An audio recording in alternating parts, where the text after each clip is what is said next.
सांसारिक जीवन में तलाक के सामान्य असर और व्यावहारिक दृष्टिकोण। એટલે હું તો મારી રીતે મસ્ત જીવું છું. છોકરાઓ એ મસ્ત છે, ઘરમાં એ મસ્ત. પહેલા જ મને હોતે ને એમ થતું, એવું નથી આમ છે. મને બૈરાઓ એમ થતું કે મારા લગ્ન થયા ને એટલે બધાને એમ થાય કે બૈરા, એટલે મને એમ થાય હારું આપણા જેવું બૈરા ન મળ્યું, આમ છે તેમ છે એમ. બરાબર. એટલે અતુપ્ત રહે કે આ હું કહેવાય સંસાર કહેવાય, આ હું બાયું કહેવાય એમ. બરાબર. તો હકીકત હારા હોય પણ આપણી દ્રષ્ટિ ફરી એટલે સૃષ્ટિ ફરી. પછી એની વસ્તુ બાયું બદલાવી ન પડે. એની અત્યારે હારે થઈ ગઈ. હું કામ સમર્પણમાં આવ્યો ને એટલે હા દ્રષ્ટિ ફરી. તો અત્યારે દ્રષ્ટિ નથી કરતા બાયું ફેરવી નાખે. હા પગે દઈ ફેરવી નાખે. પછી કામ કરતા ઓલી પેલી હતી ને હારી હતી એમ. હકીકતમાં હું મારે આવી રીતના ઘણી જગ્યાએ જવાનું થયું છે અને હજી તો બે વરસ નો થયા ને મેરેજ થયા ને ત્યાં તેને છૂટાછેડા હોત ને કરવા હોય એમ. પછી આપણે એને સમજાવીએ કે ભાઈ આ વસ્તુ તમે અત્યારે એકબીજાના પહેલા તો વિચાર સમજતા 5 વર્ષ લાગે. 3 થી 5 વર્ષ તો તમારા આનો પરિવારની જે રેણીકેણી એ અલગ હોય છે, છોકરા તરફથી પરિવારની રેણીકેણી અલગ હોય છે. તો એ બેની રેણીકેણીને મેચ થતા 3-4 વર્ષ તો લાગે. ગુરુમાં 5 વર્ષનું કહે છે કે કમસે કમ 5 વર્ષ તો તમારે એકાબીજાને ઝેલવા જ પડે. અને ત્યારે તમારી અંદર સમરસતા સ્થાપિત થાય અને પછી તમે એકબીજાના દોષ અને ગુણ બે જોઈ શકો એવી સ્થિતિ નિર્માણ થાય. તો કમસે કમ એટલો સમય તો તમારે આપવો જ પડે કોઈ પણ પરિસ્થિતિમાં. પહેલા આપણે જે દેશમાં લગ્ન થતા તો આ છૂટાછેડા વાળી તો કોઈ ખબર જ નહોતી કે છૂટું હોતે ને થવાય એમ. આજે એટલું ફાસ્ટ થઈ ગયું છે. શું કામ કે ધીરજ નથી. એટલી સ્પીડમાં જ બધું. તમે મોબાઈલ જોવો છો, ઘણી વખત મોબાઈલ જોતા હોય ને તો એ 1 મિનિટથી વધારેની રીલ્સ હોય ને તો ફટફટ આમાં ફેરવી નાખે. કારણ કે શું કામ કોઈ સારો વિડીયો, કોઈ સારા વિચાર જોવા માટે કોઈને સ્થિરતા નથી, ધીરજ નથી. કે એ આપણે આધ્યાત્મિક છે કે આ સારું મોટિવેશન છે તો એને આપણે કમસે કમ જે 1 મિનિટની 30 રીલ જોઈએ એની જગ્યાએ આ આપણે 30 મિનિટનું જોઈએ એવી કોઈ ધીરજ નથી. એવી જ રીતના મેરેજમાં એવું થાય છે કે વરદી 6 મહિના જે થયા નહીં તો એ છૂટાછેડા સુધી આવી જ જાય. આવા કેટલા કેસોમાં મારે જવાનું થયું છે ને એ લગભગ એને આપણે સમજાવીએ કે ભાઈ આ તમારા જે કર્મને આધીન તમે જે ભેગા થયા છો ને એમનું નથી થયા. એટલે તમને બોલાવ, સમાજ બોલાવ. હા, મારે કેટલી જગ્યાએ જવાનું થયું છે અને એટલે એ તમને વાત કરે બધી કે અમારા બધી. અને એના જે માનો કે જે છોકરી હોય ને એ એના મમ્મી પપ્પાને જેટલું વાત કરે ને એટલું આપણે એને પછી ડીપમાં બધું પૂછીએ ને એટલે એટલી વિચારી આમ ખુલીને આપણને તમારા બહુ રિલેશન જૂના હોય એટલે વાત કરે. નહીં. હમણાં એક ઇન્સ્ટન્ટ એવો કિસ્સો બન્યો હતો ને કે એમાં તો મારો જે દોસ્તાર હતો ને એના મામાની છોકરીનો છોકરો હતો. તો તમે ઓળખતા એટલે હું ઓળખતો નહોતો અને એ વસ્તુ એટલી પેલી થઈ ગઈ ને કે બસ હવે કે અમારે એકના તો છૂટાછેડા થઈ જ ગયા હતા અને બીજાના પેપર બની ગયા હતા કે હવે અમારે નથી રહેવું એમ. એટલે એ એક જ ઘરે બે વસ્તુ એ થઈ. એટલે પછી મને એનો ફોન આવ્યો એટલે હું ગયો કે હવે આ કે હાથમાં રહેવું નથી, આ હાથમાંથી જાય છે બાજી કે તમે આવો એમ. એટલે હું રાતે 10:30 ગયો એટલે 20 જણા એના પરિવારના બધા બેઠા હતા, છોકરાના ને છોકરીના બધા ભેગા. બધા એકબીજાના દોષ જોતા હતા ને એવું બધું કરતા હતા. પછી મેં સમજાવ્યા બધાને કે ભાઈ ખરેખર તમે કોઈ પણ મનુષ્ય છે ને એનો વાક તો હોય જ, એક હાથે તાળી ન પડે. આનો કંઈક વાક હશે, આનો કંઈક વાક હશે.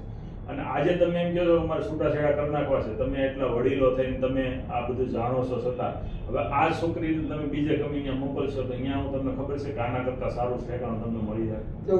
હા, એને સમજાયું કે ભાઈ આ છોકરીને તમે અત્યારે હાલો છૂટાછેડા થઈ જ ગયા, તમે પેપર તો કરીને લાવ્યા જ છો. હવે આ છોકરીને તમે કાલ સવારે બીજે પહોંચાડશો તો ત્યાં તમને 100% ખાતરી છે કદાચ ગમે એટલો પૈસા વાળો હોય છે તો એના વ્યસનો કંઈક અલગ હોય છે કે એની આદતો કંઈક અલગ હોય છે. કાંઈક ને કાંઈક પ્લસ માઇનસ રહેવાનું જ છે. એક સિક્કાની બે પહેલું છે, સુખ અને દુઃખ બે વસ્તુ હારે રહેવાની જ છે. એટલે પછી એને મેં ખૂબ સમજાવ્યા અને પછી એ સમજ્યા બધા અને કીધું તમે આ રહેવા દો અને આ તમે કરો ને જવાબદારી કીધું અમારી હવે કાંઈ પણ થાય. અને છોકરાને કીધું કે ભાઈ જો તારે એટલું ધ્યાન રાખવું પડશે. અને છોકરીને જે ધ્યાન રાખવાના જે મુદ્દા હતા એ એને કીધા કે ભાઈ આ તમારે બેને આ વસ્તુનું ધ્યાન રાખી અને સંસાર તમારે વ્યવસ્થિત આપવાનો. એટલે એનું કમ્પ્લીટ થયું. તો પછી બીજે દિવસે પાછો ફોન આવ્યો કે બેનનું આવી રીતના છૂટું થઈ ગયેલું છે તો એનું આપણે કંઈક કરીએ એમ.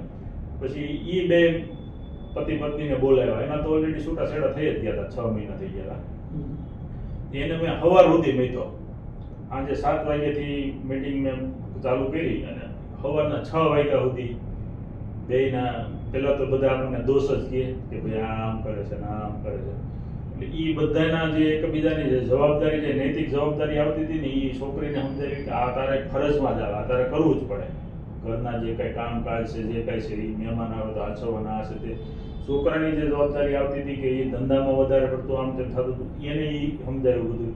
તો આવી રીતના એ પછી સમજાવે અને એને મારા ઉપર વિશ્વાસ મૂક્યો કે તમે જે આ વાત કહો છો ને, તો એના ઉપરથી અમે એક વખત પાછું મારું જીવન ચલાવી. તો કીધું એ મારી ઉપર નહીં, તમે એકબીજા એકદમ ગાઢ પ્રેમથી જ પાછા જોઈન્ટ થાવ, એમ આધું અધૂરું થાય પાછું એ નહીં થાય. અને તમારે આ જીવનની અંદર તમારે જો કાયમિક સેટિસ્ફેક્શન જોતું હોય, કાયમિક સમાધાન જોતું હોય ને, તો સારો જ્યાં સત્સંગ થાય છે, સારા જ્યાં માણસો ભેગા થાય છે, ત્યાં તમે તમારો સમય આપવાનું ચાલુ કરો. એટલે એને મેં સમર્પણ ધ્યાન સાથે જોડ્યા. હા, મેં કીધું આ જે જગ્યાએ અત્યારે જો બહાર તો તમને મેં કીધું બધા સલાહ સૂચન દેવા વાળા કેવા આવશે કે ભાઈ જવા દે ને, એમ જવા દે ને, બીજી મળી જાય કે આમ થઈ જાય તેમ થઈ જાય. મેં કીધું જેની પાસે જે છે ને એ આપશે.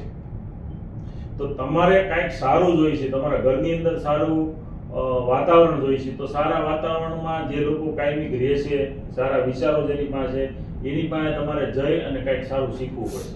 તો સમર્પણ ધ્યાનના જે સેન્ટર વાળે છે ને, ત્યાં એક સારી ઉર્જા તમારે કાયમ માટે ગ્રહણ કરવી પડશે. સામૂહિકતામાં તમે જાઓ એટલે અહીંયાથી કાંઈક તમને સારું પ્રાપ્ત થાય અને તો જ તમે મેં કીધું બેલેન્સ રહીને તમારું જીવન જીવી શકશો.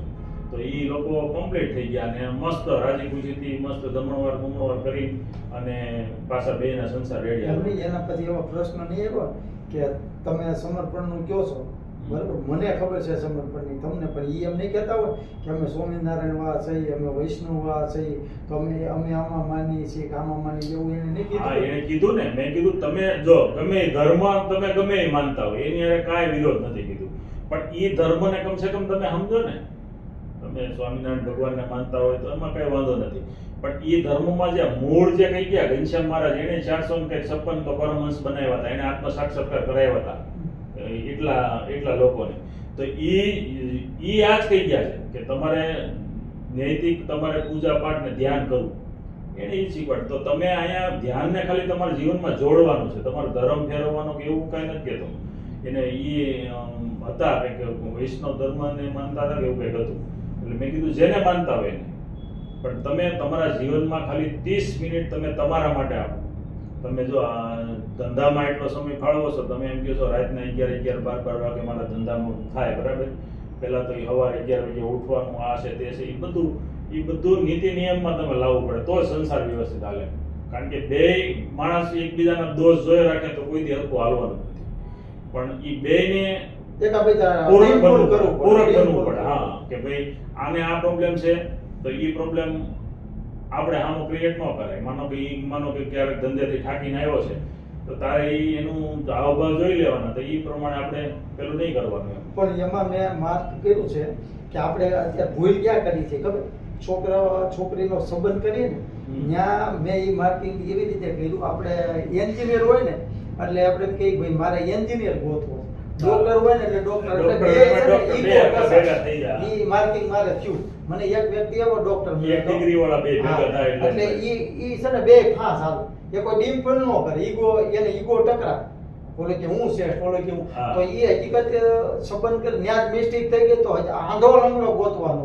એક માનો રૂપાળો નથી, બરોબર, અને એક રૂપાળો છે, છોકરી રૂપાળી છે, ઓલો ભાઈ રૂપાળો નથી, છોકરી ગરીબ છે, અને આવડો રૂપાળો નથી પણ એની પાસે પૈસા છે, ધંધો સારો છે, એની પાસે સંસ્કાર. હા, એટલે ઈ બે ભેગું થયું ને તો આપણે બે હરકું કરીને એટલે પછી ન્યાય રોષ આવે, હરકું થાય એટલે તી ખરાબ. હા, તો ન્યાય ઈ તો સમાજનો વાંધો અત્યારે જે મેં માર્કિંગ કર્યું, પણ ઈ આપણે કોને કેવા જાવું? મને ખબર સમર્પણમાં આની અંદર, સમર્પણની અંદર આનો રસ્તો છે, કારણ કે મને ખુદને પેલા એમ લાગતું હતું કે ભાઈ આ બાયું નથી હારી, તો મારા બાયું બદલાવી ન પડી, એની બાયુમાં અત્યારે મસ્ત સ્વર્ગ જેવું થઈ. હા, અને બધા એવું કે બદલાવી નાખો એમ. હવે એક તો ઓલા પેલા વાર નંબર નથી લાગતો, આ 3 વાર લઈ આવે, કેમ પછી શોર્ટેજ પૂરી પાડવી કયો? એક તો શું કહેવાય 1000 માં 200 ઘટે છે એવું કઈ ગણતરી છે, અને આ 3 વાપરે 500 નો ગેપ પાડી દે છે. પણ એ હજી સમાજમાં કોઈને ખબર નથી કે ભાઈ આવું અત્યારે સમાજમાં થઈ રહ્યું છે ને એટલે વધી ગઈ સોલ્ટેજ એમ. એટલે પરમેનન્ટ સોલ્યુશન માટે મેં એને એ જ કીધું કે તમે તમારી ભીતરથી તમને તમારા દોષ દેખાવાના ચાલુ થાય ને ત્યારે જ તમારી પરમેનન્ટ સોલ્યુશન છે. તમારી જિંદગી જીવવાની જે સાચી મજા જો તમારે લેવી હોય ને તો પોતે પોતાના દોષ દેખાવા ચાલુ થઈ જાય. એ ક્યારે થાય? જ્યાં સુધી તમને આત્મ સાક્ષાત્કાર ન થાય ને, કોઈ એવા જીવંત સદગુરુ ન મળે ને, ત્યાં સુધી એ વસ્તુ થાય નહીં. તો એ તમારે કરવું પડે. એ જ્યારથી તમે કરશો ને, પોતે પોતાના દોષ દેખાવા મળશે ને, એટલે બધો તમારો સંસાર મસ્ત હાલશે. એટલે એ રીતના એને આખા બાંધ્યા. કીધું મારે પરમેનન્ટ તમને અત્યારે ભેગા કરીને મૂકી દેવા એવું નથી, કારણ કે કાલ સવારે તમે પાછા એકબીજાના દોષ જોતા શીખી જાઓ. પણ તમે પરમેનન્ટ તમારા જીવનમાં ધ્યાનને જોડી લો ને, એટલે પછી તમે એકબીજાના દોષ નહીં જોવો, લેટ ગો કરતા શીખી જાઓ, લેટ ગો ની ભાવના આવી જાય. એટલે તમારું જીવન છે, સંસાર છે ને, એ મસ્ત હાલ છે. એમને ઈ તો હાલો કે સાલું સંસાર અને લોસો થયો એટલે માનો ને ઈ તો રહી ગયું હતું. પણ જે અત્યારે નવા છે એનું કેવી રીતે હાલે? આ સંબંધ છે, આ થાય છે, એમાં તમે શું માર્કિંગ કરી અત્યારે જે મેં કીધું ને આવે એમાં એ જ પોઝિશન છે ને, દોડ બધાની શું છે અત્યારે ખબર નહીં. આ કળિયુગનો પ્રભાવ લોકો વાત કરતા હોય ઘણી વાર કે ભાઈ આ કળિયુગનો પ્રભાવ. અત્યારે હકીકતમાં પૈસા જ સર્વશ્રેષ્ઠ થઈ ગયા હોય ને એવું લાગે કે પૈસા એટલે બધું સુખ સમાધાન બધું આવી જાય એમ કરીને સંબંધ થઈ જાય. હા, કારણ કે પૈસા અત્યારે ગોતે છે હું લોકો કે એની જાહો જહાલી કેવી છે. પેલા આપણે જો દેશમાંથી અહીંયા મારા જયારે સંબંધ કરવાનો એ જે સમયગાળો હતો ને, ત્યારે લોકોની દ્રષ્ટિ એ હતી, ત્યારે અહીંયા મારે મકાન એવું કઈ નહોતું. તે લોકોની દ્રષ્ટિ હતી કોઈ સુરતમાં મકાન હોય ને તો સગાઈ કરવાની. તમારું મકાન નહોતું તો સંબંધ થઈ ગયો. કેટલા વર્ષ? મારે તો 2003 ની સાલમાં સંબંધ થયો મારે. પણ ત્યારે એવું બધો માહોલ હાલતો હતો.